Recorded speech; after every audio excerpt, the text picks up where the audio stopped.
Howdy, and welcome to episode 1 of The Next 250, a podcast about the ideas America will need to survive and thrive for another 250 years.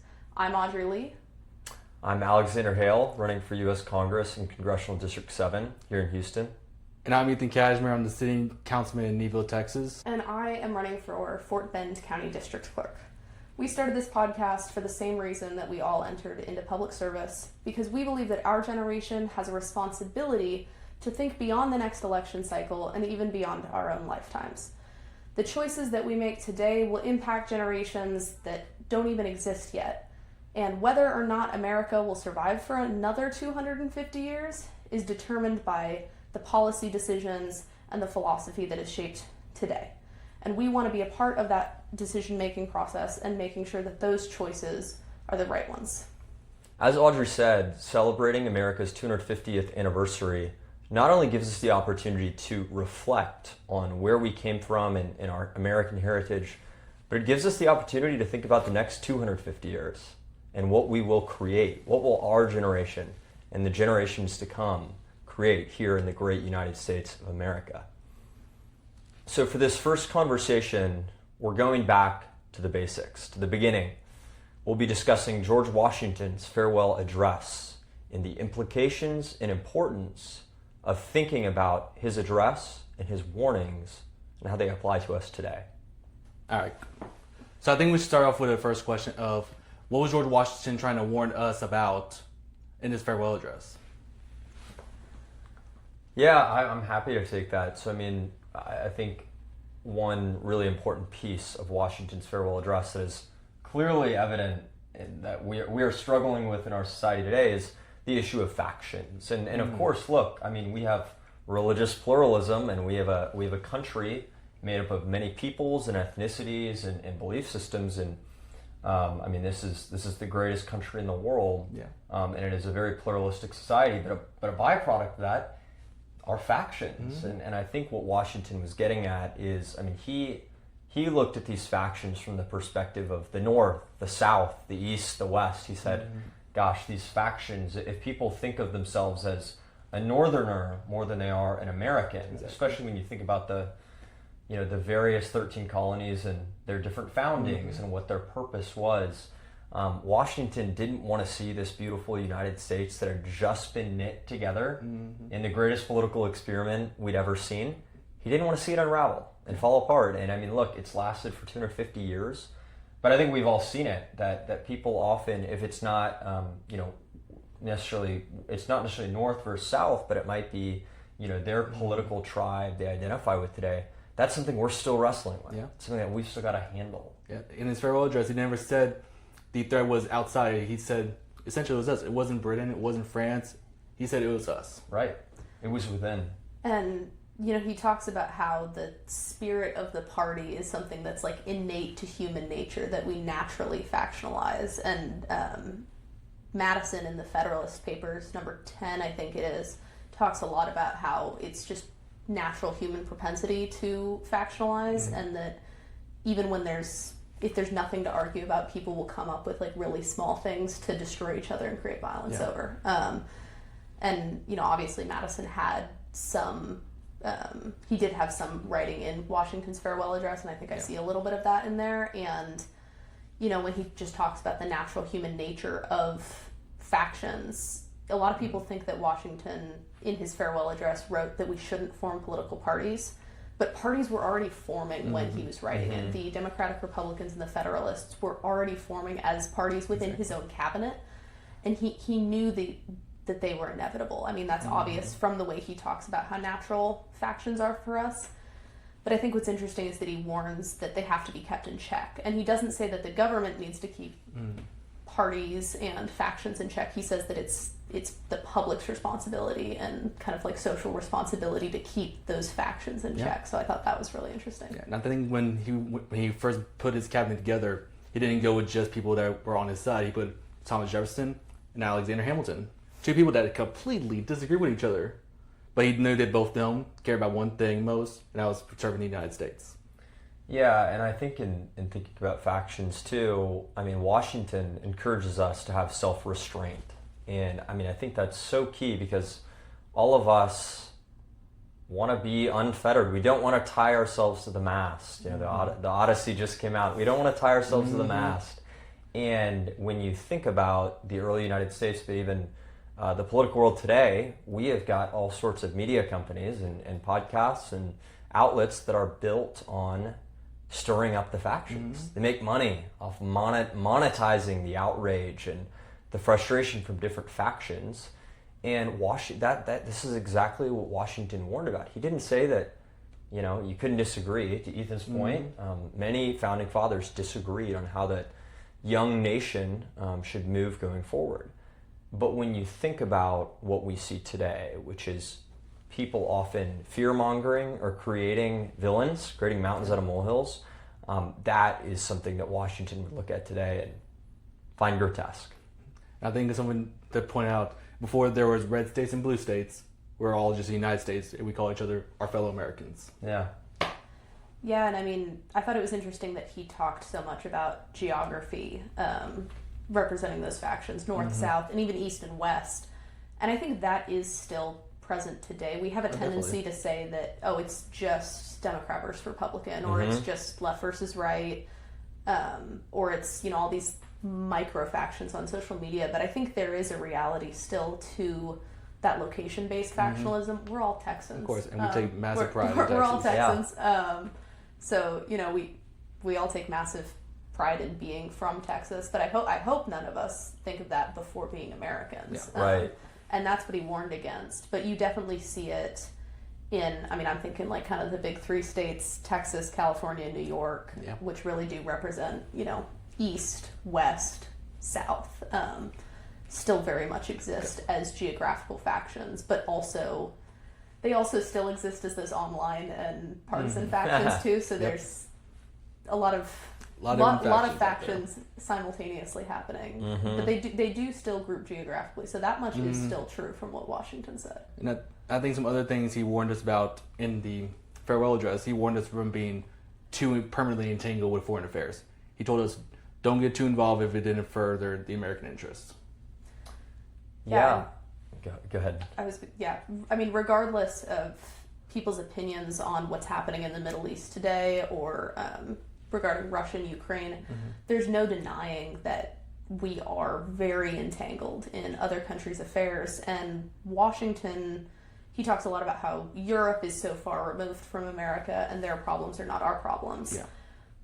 But there's also no denying that the world wars changed everything. And he never would have foreseen that, or even probably wouldn't have foreseen global trade in the way that we have it today. So I think that's one of those things that, you know, it'd be amazing if we didn't have to be permanently entangled with anyone. But like you said, everything. But I wonder if it's even possible today, given, you know, the First and Second World Wars. Right. Yeah. I mean, to your point, Washington probably couldn't even imagine that you could hop on a plane 30 minutes from your home and end up in Europe 10 hours later. I mean, it is amazing how interconnected our world is and how transient and easy it is to go wherever you want, whenever you want. But I think Washington's point, I mean, candidly, still rings true that we need to be America first. And even if we have alliances and we have friendships with other countries, which we should, for the safety and security of our country, we need to prioritize Americans first. When we think through policies, you know, it's a bit like the capital stack of a business. I mean, the most important layer is our Americans. I mean, we really need to treasure our people, and we can't let foreign affairs make us lose sight of where our priorities lie. And I think you say it best, because if we're going out anywhere, we need to be putting the Americans first. If we're going out there putting someone else first, then what are we doing? Exactly. Yeah. Yeah, I think Washington would be 100% on board with that sentiment, because, I mean, as he was writing that, Jefferson was advocating for us to be involved in the French Revolution. So there were foreign entanglements already beginning to arise that and I think he would agree that sometimes you have to be involved in things for your own good and for the good of your people, but you should only do it for the good of your people. Exactly. And he very much says that, and says to beware of. I'm trying to think of the language he used, but essentially like ill-willing actors who will convince the people that what's best for another country is actually what's best for them when it's not. Exactly. Right. And I think that, is a very apt warning for today. Right, and there's a difference. We need to remember there's a difference between foreign affairs and foreign entanglements. Exactly. And to Washington's point, he's not saying, bury the talent in the ground, put the blinders on, and hide yourself from anyone and everything outside of this country. But he is saying, be careful, be on your guard. And even thinking about, let's go back even further. We're obviously talking about Washington's farewell address, but let's talk about when the founders were at Valley Forge. The army is at Valley Forge.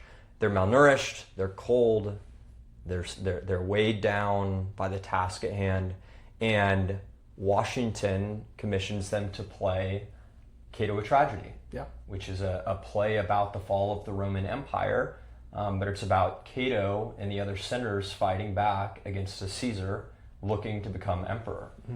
And that's what the founders thought when they looked at our country. They said, we are building a new Rome. We need to build a new Rome, a new Roman Republic. And when we think about part of the fall of that Roman Republic was it got too big, and then it got entangled in foreign affairs and with foreign actors that were bad actors. Yep. That's why Washington's warning about that. I really liked his point about economic relationships not being political ones, and saying that you can have trade with countries without having political relationships with them. And I think that is very applicable today, to like our situation with China. Very much. I think I ordered something on Amazon 2 days ago that's coming from China. We all do all the time. This shirt was probably made in China, but our country has obviously a contentious political relationship with them. But I think Washington's advice of economic relationships don't have to be political is one that maybe our leaders should be keeping in mind today. Definitely. Yeah, that's a great point. There are certain things when you think about the global economy that it's actually better for us not to make it here. Maybe we want to outsource it to China or nearshore it to Mexico. We certainly shouldn't just shut down the idea of global trade or free trade with this warning of foreign entanglement. But we've also got to be careful. And that just goes back to national security and really thinking through who are the best partners to make this good or export this product to. Exactly. It's a massive balancing act. If you send everything overseas, you're not going to have anything here. And if you try to do everything you can here, you're eventually going to run out of time. Or it's going to cost a lot more. No, absolutely. One other thing that I thought was particularly relevant today is Washington talking about education and having an educated citizen base, and both educated morally and civilly. I think that particularly applies a lot today. There's a lot of conversations about education. What should that look like? American education has, evolved so much. Do you think that we have a more informed and educated citizenry today, or less? I think it really depends on how you frame it. Because if you talk about who has more bachelor degrees and doctorate degrees, and sure, we're more educated now. But like we talked about this earlier, a lot of people can't even stand reading for more than 5 minutes. So it really depends on how you determine what is educated. Yeah, I think a really pernicious and dangerous thing that our society is facing today is the issue of excess information, and the issue of, it's a form of folly, which is it's believing that you know something when you don't. It's actually, in the age of excess we live in, consuming so much of something that you think, I know what I'm talking about, and you don't. And unfortunately, we're actually seeing this on the other side of the political aisle. We're seeing a rise of radical leftism that is stemming from people that are not educated on the Western American founding and the values that our society is built on. This is all out there for people to learn and see and read. But unfortunately, we have a generation that maybe they even got their grad degree or their PhD, but they were taught that the West is, a dangerous, unhelpful, damaging thing, and they say that despite the numbers and the fact that America is the healthiest, wealthiest country that's ever existed. Like, this is the definition of a flourishing society, and yet these people will go to grad school and hear that America is like this imperialist capitalist virus, that the Western values are a bad thing. And I think the most interesting part about your point of excess information is that they would say the exact same thing about us. Yeah, exactly. They would say that we're so uneducated, and people that belong to, say, like the Austrian School of Economics know absolutely nothing, whereas like Keynesians know everything, right? Because there's such a wealth of information that's just available everywhere constantly. You open your phone and it's just constant information. People are in these echo chambers where, because you can't read all the information. It may have been feasible, probably not, but it may have been feasible for someone in Washington's day to read most of the political philosophy available to them at that time. It's straight up impossible for someone today to even scratch this, or even read 10% of what's 1%. Even 1%, yeah, exactly, 1% of what's available. So you have people on both sides that have no idea what they're talking about, but are incredibly. I mean, we have no idea what we're talking. Let's be honest here, right? No, honestly, I haven't read 1% of what's out there. You haven't read 1% of what's out there. So, And I think you can tie this all back into what Washington said about dividing into factions. You have educated saying you're not educated. If you went to college, you're not nearly as educated as me. And I feel that feeds right into what Washington said: do not divide each other besides being American.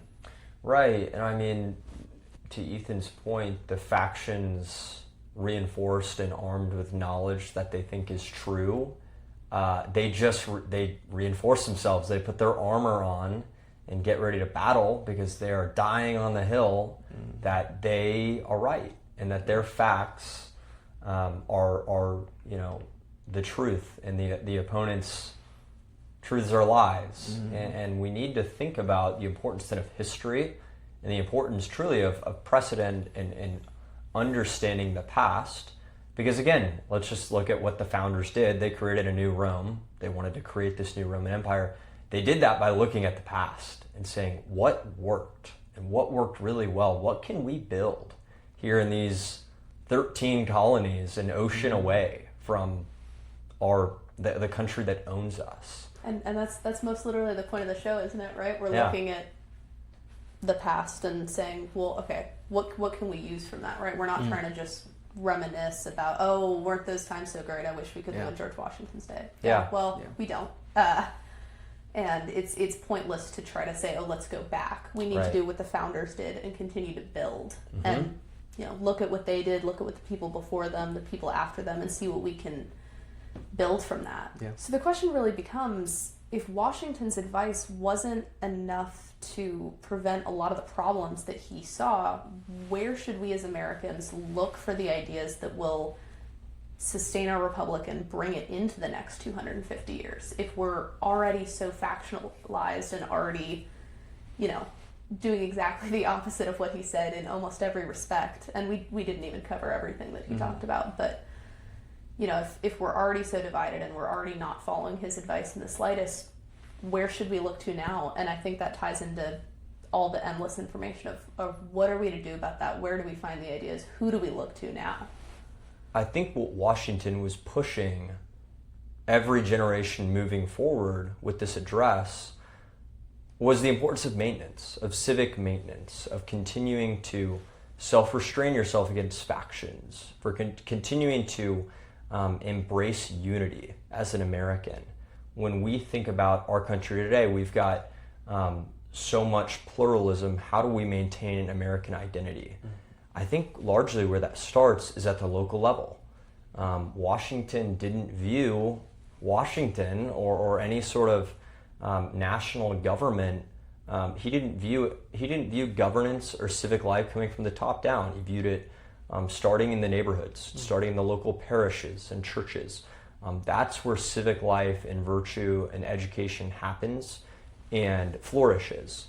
And so very much we need to take an attitude of humility and realize, wow, if we are going to improve this country, keep this country great, we've got to do it one neighborhood at a time, one small place at a time, and build over time into something that's unprecedented and impressive at a national Exactly. scale. And I think I can attest to that. Being on the city council, we don't care about what your political affiliation is.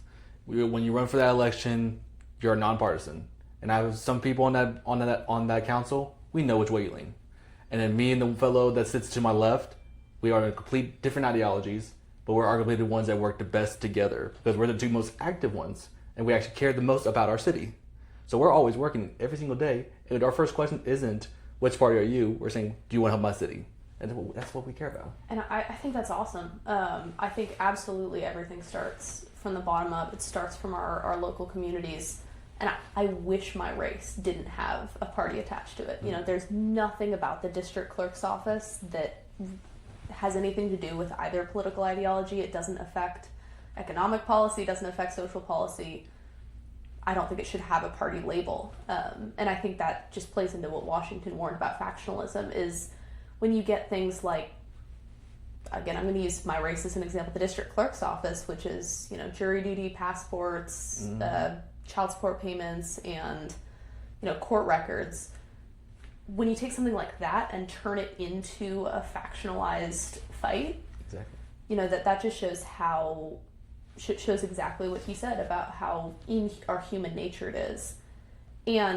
But to his point, he did say that parties could be useful. And, you know, we looked at the ballot earlier that's going to be coming up in November. It's like 4 pages long. There's, I don't know, 17 judges or something on there, right, at the state level. And, you know, there's just so many races on there that because our country's become so big and there's so much information, there's so much going on that people are expected to know, that party labels can give people a useful, well, I guess they're more closely in line with what I believe than the other guy. Yeah. Even if it doesn't even affect the race.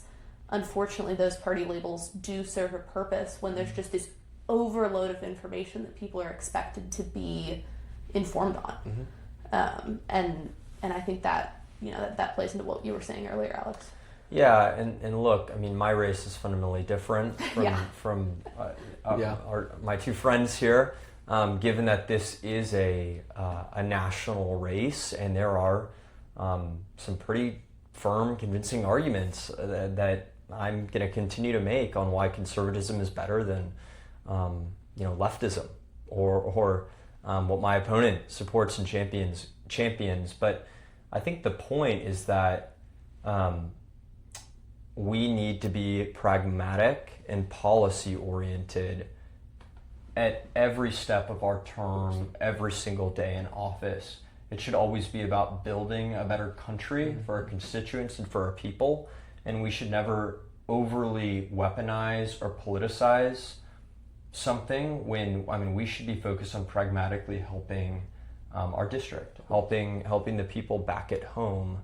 In my race, I'm running against someone who's been in the seat for 4 terms, and there are fundamental things that shouldn't be partisan, but are ways that she's failed the city from the perspective even of the public safety crisis that we have in the city of Houston on our hands. So this is an example of even if you're in Washington, you should be focused on local issues and working with state and local authorities on fixing the problem, whatever way you can. Absolutely. And one issue that gets overly politicized today that I really don't think it should, and that Washington talked about, is our federal debt. Yeah. He says that we shouldn't leave debt for the next generation, and we're, what is it, $38 trillion dollars in debt, and that's on us and our children's children, and so on and so forth. And Washington didn't think we should do that. And I think if you take a poll of anyone our age, Republican, Democrat, far left, far right, moderate, you ask them, hey, do you think we should try to solve the fact that we're $38 trillion in debt? And they'd say, absolutely, I think we should. But you watch people on both sides in Congress trying to make it a really heavily politicized issue instead of just one about, hey, for the sake of the future of our country, we need to solve this problem. And I think, that's why it's important to have young people as part of these conversations, because we're going to be the ones living with that debt, and our children and their children are the ones that will have to actually deal with those consequences. And I think, today's political environment with the 24-hour news cycle and the very short election cycles, a lot of officials have lost sight of how do we build something for the future, and they're really more concerned with how do I do something that looks good in the next election cycle. And I think that's really unfortunate, and Washington would not have been pleased. Exactly. Both sides, they come to almost like a silent agreement that it's better to kick that can down the road and use it for the next campaign. Absolutely. Right, and unfortunately, they've been able to get away with it until now. But we have the benefit of, going back to excess information, we have the benefit of looking this stuff up and seeing, okay, what did that person campaign on? Exactly. What did they say? Did they say they were going to be fiscally responsible? Okay, let's look at their voting record. Oh, they're extremely fiscally irresponsible. The onus is on you to send them home. Yeah. Bring in someone new that actually will keep their promises. And so a benefit of living in our day and age where you can get information at the drop of a hat is that we can hold people accountable in a way that we haven't been able to before when it comes to issues like the national debt. Exactly. And I think when it comes to the party label next to people's names, a lot of people like to just look at that and just, okay, yes, go on to the next one. But I think that should be something that just gives you a clue that, hey, I'm probably going to agree with this person, but for the races I really care about, let me read a little more into it. Because like in your race, someone might say, well, I'm a Democrat, but I'm not a fan of how fiscally irresponsible my opponent has been. Let me go take a look at the other guy. Well, I may not entirely agree with him, but he's more fiscally responsible. Especially as young people, all three of us are Gen Z. We're looking to enter into an opportunity of public service that mostly the people there are much older than us. And so that just makes it that much more important that we focus on sound policy and pragmatic solutions, because that breeds credibility. If you want people to take you seriously, bring thoughtful ideas and cogent solutions to the table. We can't just expect to win by relying on a party or relying on, a likability factor. You've actually got to bring sound ideas and thoughtful proposals to the table if people are going to take you seriously. A lot of people think it's very difficult to get into it, because I know myself, when I turned 18, I said, there's no chance I would ever run for office. And then when I was 21, I said, let me just go to my first council meeting ever. And just 2 years later, I ran for the seat, and people think, oh, well, I don't want to lose. But you're not a loser when you run for your first race, because you're getting some big name recognition, because everyone's going to look at you and say, who's this young person running for office? And then guess what happens the next year? You run again and you win, just like I did.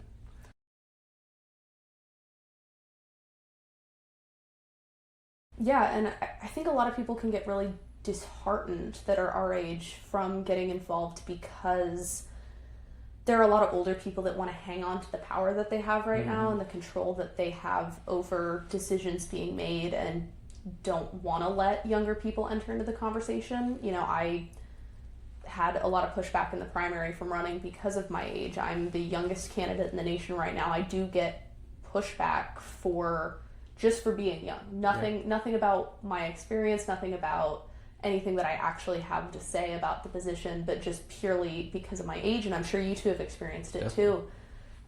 I know you did. I know you do. That people immediately discredit what you have to say because of your age. But I think the fact that we're sitting here having, intelligent conversation about Washington's farewell address, the fact that we can even read and understand it when so much of our nation is in the middle of a literacy crisis is proof that people our age are not stupid. They don't lack ideas, and what you were saying, that people need to bring ideas to the table, and that is what the young generation should be here to do. Our founders were not retirees. Nathan Hale, my favorite founding father, was 21 when he died and gave his life for our country, and he was a spy he was spying on the British for the Americans. James Monroe, who became our 5th president, was 18 in 1776. All of our great leaders were young. They were young people, and that is the responsibility of the young, is to bring the ideas, is to bring the energy to change and reshape our nation into something better for the future generations. And to your point, Audrey, progress happens when you have thoughtful, constructive ideas, and you combine that with a vitalism and energetic spirit of action. And I mean, you mentioned James Monroe. I mean, Alexander Hamilton was 21 and James Madison was 25 in 1776. And so these men were thoughtful and contemplative and wished for a bright future in a country unlike the world had ever seen. And then they acted on it. They said, you know what? Words are cheap. We're going to do something about it. And so if you're young and you feel compelled to get involved, do it. Get in the game. We need more thoughtful people that are willing to say, if not us, then who? If not now, then when? We are going to take the bull by the horns, and we're going to do something about the lackluster situation that we have in our hands. And it's a lot more simple than people make it out to be. Just showing up to one meeting and meeting the right person, that's all it can take. You know, and with that, I think we're going to wrap up. So I want to thank you guys for your time. I want to thank our viewers. I want to thank everyone who has, led us to this point. From George Washington all the way up to, our supporters, our friends, our family. And I want to reiterate what Alex said and what Ethan said and encourage young people to get involved. Go to a meeting, go talk to your precinct chair, go talk to someone that you know that's involved, and start doing something. Be part of that conversation, be part of that movement of, ending the cycle of public service being, a retirement plan. That we need to end that, and it starts with us, and it starts with you. So stay tuned, and we'll see you next time.